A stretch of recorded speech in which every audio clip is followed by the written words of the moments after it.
The excavation site on Kepler 442b had drawn researchers from 17 different species across the galaxy. What they found buried beneath 3 kilometers of ancient rock changed everything anyone thought they knew about the precursors. The armor stood in the center of the research facility, mounted on a display platform under bright examination lights. It looked almost organic, with flowing curves that suggested both strength and grace. The metal, if it even was metal, shifted colors depending on the angle of view, flowing from deep bronze to brilliant silver. Strange symbols covered every surface, glowing faintly with an inner light that never dimmed. Dr. Vexoth, a Kraylan scientist with 4 arms and compound eyes, had been studying the armor for 6 standard months. His people were known throughout the galaxy as master craftsmen and engineers. If anyone could unlock the armor's secrets, it should have been him. "Another failure," Vexoth announced to his research team, pulling his hand away from the armor's chest plate. The symbols had flickered when he touched them, then went dark. The same result as always. Commander Thrace, a towering Valorian warrior, stepped forward next. Her species had conquered half their home system through superior military technology. She placed her 6-fingered hand firmly against the armor's shoulder guard. The symbols pulsed once, twice, then faded to nothing. One by one, researchers from every species present attempted to interact with the armor. The singers tried harmonizing with its resonant frequency. The collectors attempted to interface with it using their neural implants. The Tsar then used their natural electromagnetic fields. Nothing worked. "Perhaps it's not meant to be worn," suggested Dr. Millenth, a scholarly Quellan whose species had existed for over 10 million years. "It could be ceremonial, or perhaps a statue." "No," Vexoth insisted, pulling up holographic scans. "Look at the joints, the internal structure. This was designed for movement, for combat. The energy channels throughout suggest it would enhance the wearer's capabilities 1,000-fold. But there's something missing, some element we can't provide." The research continued for another month. Theories multiplied. Some believed the armor required a specific genetic marker. Others thought it needed a particular type of consciousness. A few suggested it was simply broken, its activation mechanism lost to time. That's when the humans arrived. The Terran research vessel Endeavor dropped out of faster-than-light travel at the edge of the system. Humans were newcomers to the galactic community, having achieved interstellar travel only 40 years earlier. Most established species viewed them with a mixture of curiosity and condescension. They were short-lived, physically unremarkable, and technologically primitive compared to civilizations millions of years old. But humans had one quality that made them valuable to archaeological expeditions. They were stubborn. When other species would declare a problem unsolvable and move on, humans kept trying. The human team consisted of 5 members. Leading them was Dr. Sarah Chen, an archaeologist who specialized in precursor artifacts. With her came Lieutenant Marcus Webb, a military liaison, and 3 research assistants. Vexoth greeted them at the facility entrance with barely concealed disappointment. "I requested specialists in precursor energy systems. They sent us humans." Sarah smiled politely. She'd encountered this attitude before. "Dr. Vexoth, we've successfully activated 3 precursor sites that other species had given up on. I understand your skepticism, but we're here to help." The Kraylan scientist's mandibles clicked in what might have been amusement or dismissal.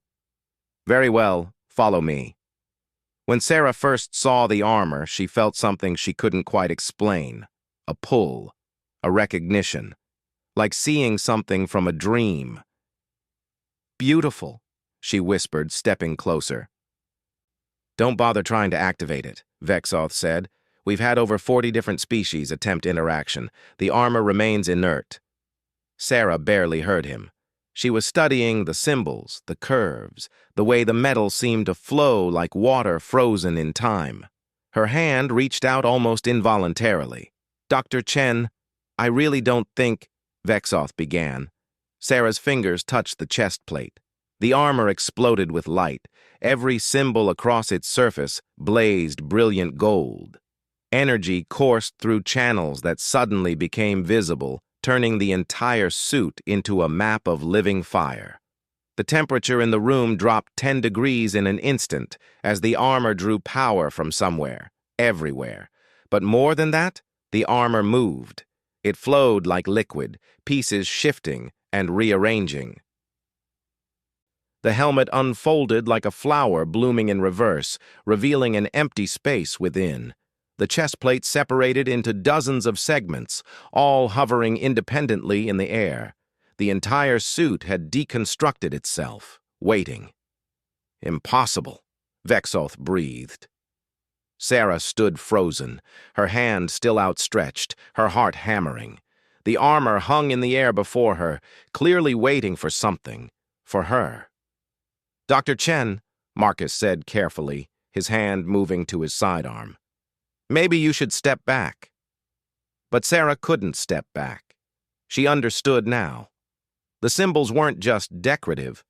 They were telling a story about a species that died out long before any current galactic civilization arose, a species that had seen the future, that had built things for those who would come after, things built specifically for humans. It's waiting for me to put it on, Sarah said quietly. That's absurd, Vexoth protested. Your species has only been in space for 40 years. The precursors died out millions of years ago. There's no possible connection. Sarah looked at the Kraylan scientist. Then why did it activate for me and no one else? She had no answer for that herself. But standing before the floating armor pieces, Sarah felt certain of one truth. This had been made for her kind, not for her specifically, but for humans. The precursors had known somehow, had planned for this. She stepped forward into the waiting armor. The pieces moved faster than thought. They wrapped around her body, sealing perfectly to every curve, adjusting to her exact proportions. It should have been cold, alien, uncomfortable. Instead, it felt like coming home. The helmet was last. It flowed over her head, and Sarah expected darkness. Instead, her vision expanded. She could see in every direction at once without moving her head, could perceive energy fields, thermal signatures, quantum fluctuations in space-time itself. Information flooded her mind, not in words, but in pure understanding. The armor wasn't just protection, it was a bridge, a tool left behind by the precursors specifically for the species that would come after them, the species that would inherit their galaxy, the species that shared something fundamental with the precursors themselves. Sarah felt the armor's systems integrating with her nervous system, felt its power becoming hers to command. She raised her hand and energy crackled between her fingers. She thought about moving, and suddenly she was across the room, having crossed the distance in a fraction of a second. The assembled scientists backed away in awe and fear. What are you? Vexoth asked. Sarah looked at him through the armor's sensors. I'm human, she said simply. And apparently, that matters more than anyone realized. She could feel the armor's full capabilities now, the strength it granted, the speed, the ability to manipulate energy at a fundamental level. With this, a single human could match a Valorian warrior, could outthink a Quellan scholar, could reshape matter like a singer. But more importantly, Sarah understood the message the precursors had left behind.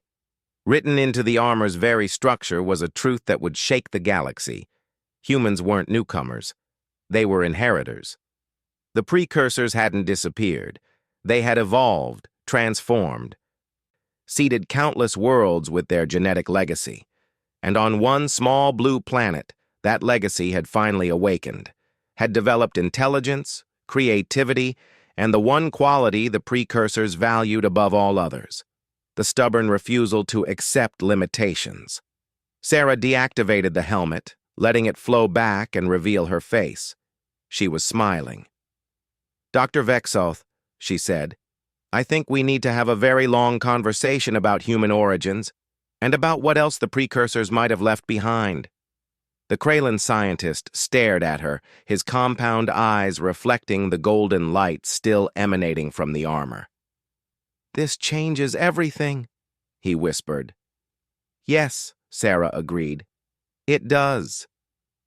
Outside the facility, stars wheeled overhead, indifferent to the revolution happening below. But across the galaxy, on dozens of worlds, other precursor artifacts waited in darkness, waited for human hands to wake them. The age of humanity had begun, and the universe would never be the same.